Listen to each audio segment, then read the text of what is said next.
வணக்கம். என்னோட பேர் சிந்து. நாங்க இப்போ கள்ளக்குறிச்சி மாவட்டத்துல இருக்க கலெக்டர் ஆஃபீஸ்ல இருக்கோம். நாங்க இங்க வந்து ஒரு பெட்டிஷன் கொடுத்துருக்கோம். என்னன்னா வருஷம் கூவாகம், விழுப்புரம் பக்கத்துல கூவாகம்ல திருவிழா நடக்குது. உங்களுக்கு எல்லாருக்கும் தெரியும். அந்த திருவிழால என்ன பிரச்சனை வந்து, நம்ம கோவிலுக்கு வந்து எதுக்காக போவோம், ஒரு சாமி கும்பிடுறதுக்காக நம்ம போவோம். ஆனா பட் அங்க வந்து இருக்கிற திருநங்கைகள்ல வந்து நிறைய பேர் வந்து பாலியல் தொழில ஈடுபடுறாங்க. அங்க வந்து பப்ளிக்கா வந்து காண்டம் பாக்ஸ் எல்லாம் வந்து விநியோகம் பண்றாங்க.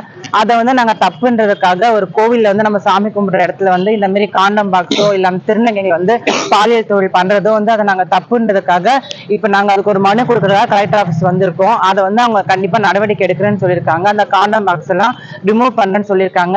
ஏன்னா அந்த கோவில் வந்து நிறைய பெண்கள், திருநங்கைகள் மட்டும் இல்லாம பெண்கள், ஆண்கள் எல்லாரும் அந்த கோவிலுக்கு போறாங்க. அந்த காண்டம் பாக்ஸ் யூஸ் பண்ணிட்டு அந்த அங்கங்க போடுறதுனால அந்த குழந்தைங்களாம் எடுத்து விளையாடுறாங்க. அதை பாக்குற லேடிஸ்க்கு எல்லாம் ஒரு மாதிரி அந்த அருவருப்பு இருக்கு. அதை வந்து நாங்க ஒரு தீர்வு காணணுன்றதுக்காக நாங்க இப்ப கலெக்டர் ஆஃபீஸ்க்கு வந்திருக்கோம். மனுவை நாங்க கொடுத்திருக்கோம். இதுக்கு வந்து நல்ல நடவடிக்கை எடுப்பாங்க நாங்க நம்புறோம். கண்டிப்பா இதை நாளைக்கே நாங்க அந்த காண்டம் பாக்ஸ் எல்லாம் ரிமூவ் பண்றோம். அங்க வாட்ச் பண்றோம். இந்த மாதிரி திருநங்கைகள் யாராவது வந்து அந்த பாலியல் தொழில் ஈடுபட்டாங்கன்னா அதை வாட்ச் பண்ணி நாங்க அதுக்குண்டான தக்க நடவடிக்கை எடுப்போம்னு சொல்லியிருக்காங்க. அது நாளைக்கே இது செயல்படுத்துறோம்னு சொல்லியிருக்காங்க. நடக்கும்னு நம்புறோம். செய்திகளை உடனுக்குடனும் துல்லியமாகவும் தெரிந்து கொள்ள சப்ஸ்கிரைப் பண்ணுங்க.